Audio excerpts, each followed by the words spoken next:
dari antara orang mati. Demikianlah Injil Yesus Kristus.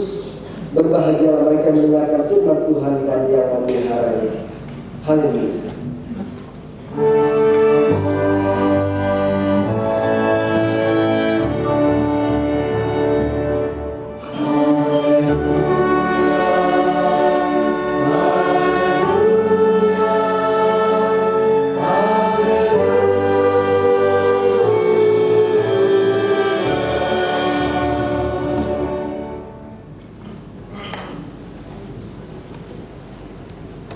Saudara-saudara terkasih dalam Tuhan Yesus Kristus, apa jawab kita tentang uang? Apa pendapat kita tentang uang, tentang harta kekayaan, tentang seperti apa itu kaya? Kaya seperti apa itu? Tentu masing-masing orang bisa memahami uang, harta kekayaan, terus ukuran dari kekayaan itu seperti apa. Orang di luar sana bisa jadi mengatakan Indonesia ini tidak miskin-miskin amat lah, bukanlah negara miskin meskipun mereka disebut negara berkembang, karena kata-kata itu hanyalah memperlemah dari kata miskin. Kenyataannya banyak orang kaya, bahkan gedung-gedung juga bagus, bangun gereja bagus, bahkan kalau dilihat di daerah mereka seperti di Eropa atau Amerika Utara yang dianggap sebagai negara kaya atau negara maju, banyak gedung lama, gedung gereja juga lama, bahkan ada juga yang tidak sempat untuk diperbaiki atau dicat sekalipun. Pernah saudara-saudara saya mendengar dari salah seorang teman, putra dari seorang dosen senior di Satya Wacana Salatiga. Dia berkata, pernah suatu kali mengapa pemerintah Jerman itu tidak mau memberikan bantuan kepada Satya Wacana untuk memperluas atau memperbaiki beberapa bangunan. Karena ketika disurvei oleh beberapa orang Jerman di sana, ternyata bangunan universitasnya itu luar biasa bagus dan masih layak untuk dipakai dalam beberapa tahun lamanya. Dibandingkan di Jerman, banyak universitas atau bangunannya yang tidak bagus, bahkan kecil, bahkan berganti-gantian tergantung waktu pemakaian dari kelas ini ke kelas yang lain gitu. Oleh karena itulah untuk sementara dipending.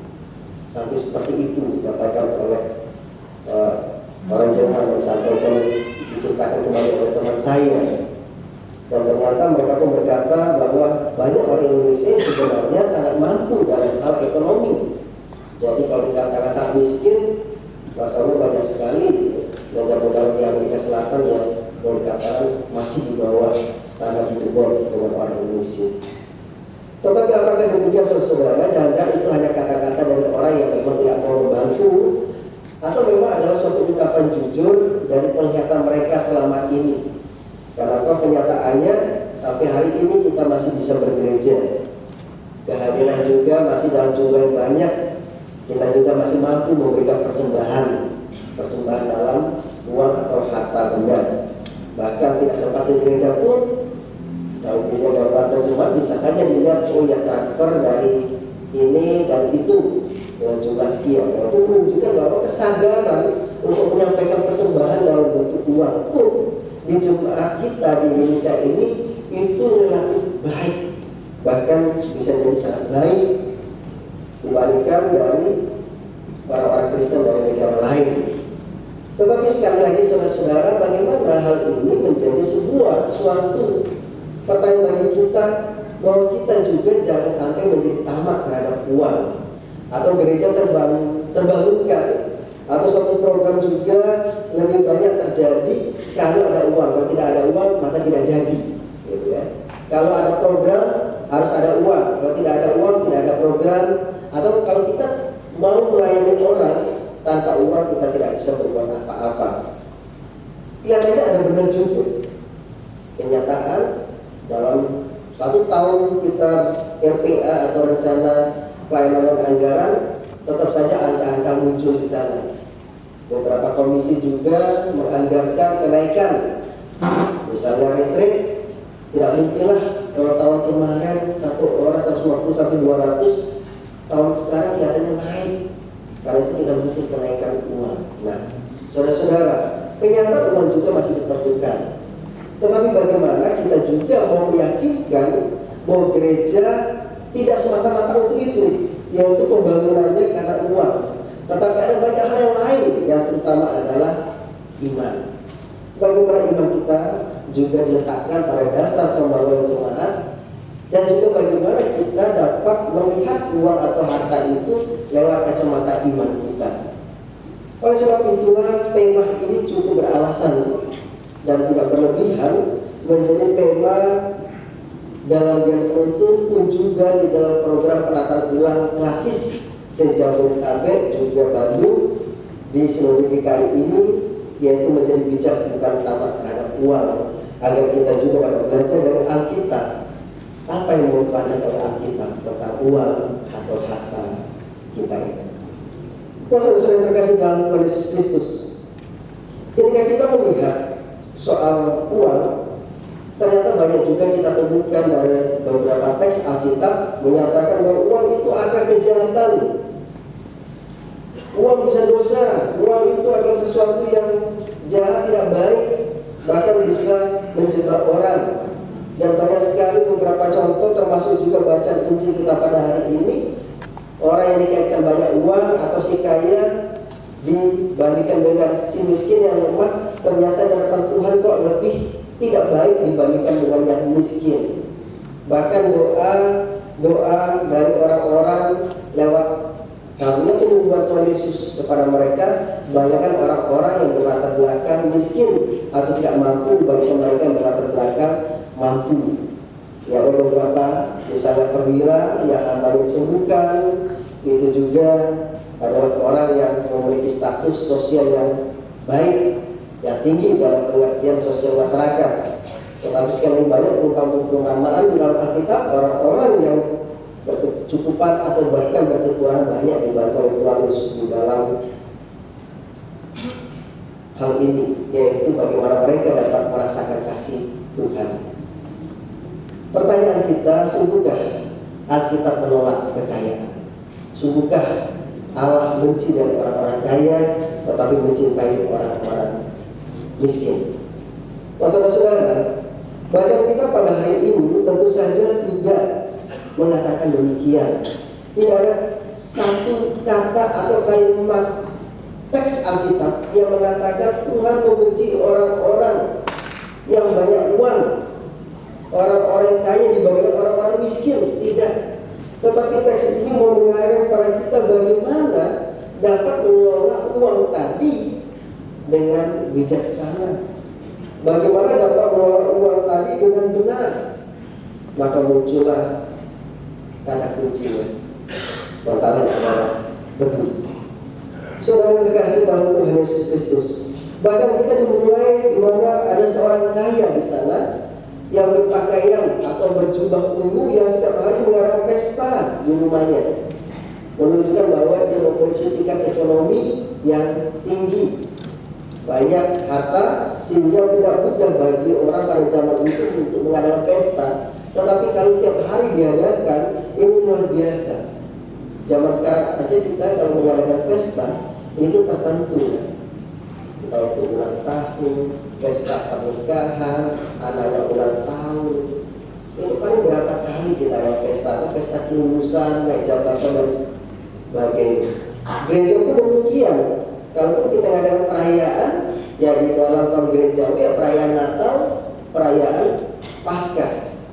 Meskipun ditambah lagi kalau di wilayah-wilayah atau komunitas basis di jemaat itu bisa mengadakan, tetapi tidak terus-terusan.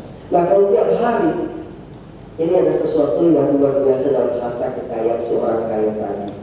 Nah, orang kaya ini saudara-saudara tidak bernama, meskipun si orang miskin dikhususkan dengan satu nama yang dikenal atau dikaitkan dengan nama dari sahabat Tuhan Yesus sendiri, saudara Marta dan Maria, yaitu bernama Lazarus. Apakah itu adalah sahabat atau saudara dari Marta dan Maria? Kita tidak tahu. Tetapi nama Lazarus tampaknya nama umum dalam masyarakat Yahudi pada masa itu. Atau juga kata-kata atau nama ini dipakai oleh Tuhan Yesus karena nama ini juga dekat dengan dirinya, bisa jadi. Tetapi bagaimana si kaya? Seolah-olah menunjukkan bahwa Yesus sendiri tidak dekat dengan orang kaya. Nah, saudara-saudara, di dalam Alkitab bahasa Latin ternyata si kaya diberikan nama yaitu Divus, tetapi artinya sendiri adalah kaya. Tampaknya kaya ini bukan saja mau dikaitkan dengan sebuah nama, tetapi juga dari sifatnya yang memiliki harta kekayaan. Sama kalau kita mendengar nama atau mempunyai nama Sugiarto, gitu ya. Orang Jawa sangat tahu kalau itu dipisahkan Sugih Arto, gitu. Berarti kaya hartanya, gitu ya, memiliki banyak harta. Tetapi kan bisa jadi ini bukan terkait dengan nama, tetapi menunjukkan memang dia memiliki banyak harta atau uang. Oleh karena itu, terlepas dari siapapun namanya, orang ini adalah orang yang kaya, yang memperbandingkan dengan si miskin ketika mereka sudah mati. Nah, tingkat kemakmuran dari orang kaya tersebut disebutkan dari sikap konsumsinya yang mencolok, dia mengadakan pesta, memiliki jubah ungu, yang pada zaman itu jubah ungu merupakan jubah dari seorang yang memiliki posisi ataupun harta yang banyak. Tidak semua orang memiliki jubah ungu. Sebagai contoh, ketika kita ingat bagaimana di dalam masa sengsara Yesus dipakaikan jubah ungu oleh Raja Herodes. Ini bukanlah mau menghargai Yesusnya, tetapi seperti sebuah olokan bahwa Yesus disebut raja orang Yahudi, yang meskipun Herodes sendiri pun mengklaim dirinya adalah raja orang Israel. Dengan memakaikan jubah ungu sebagai sebuah olokan, aku memiliki jubah ungu menunjukkan diri itu adalah orang yang hebat, mau diberikan kepada orang yang sebenarnya lebih rendah daripada dirinya. Intinya adalah orang yang memiliki jubah ungu yang dipakai oleh si orang kaya di dalam bacaan Lukas 19 ini adalah orang yang memiliki jabatan yang penting juga, karena pada zaman itu tidak sembarang orang pada hari-hari itu memakai jubah. Ada hari-hari tertentu. Oleh karena itu ada tafsiran mengatakan bahwa bisa jadi dia adalah seorang perwira dari jabatan kemiliteran Kekaisaran Romawi. Tapi apapun jabatan atau karirnya, saudara-saudara, si orang kaya tersebut tinggal pada rumah yang memiliki pintu gerbang yang memisahkan dirinya dari kehidupan privasi, dari luar yang begitu banyak kehidupan yang sangat jauh tingkat ekonominya.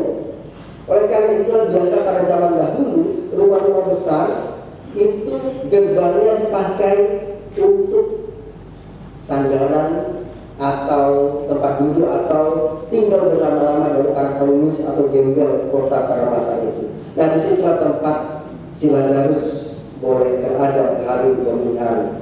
Sehingga boleh katakan sangat berbeda bagaimana di dalam gerbang dan bagaimana di luar gerbang.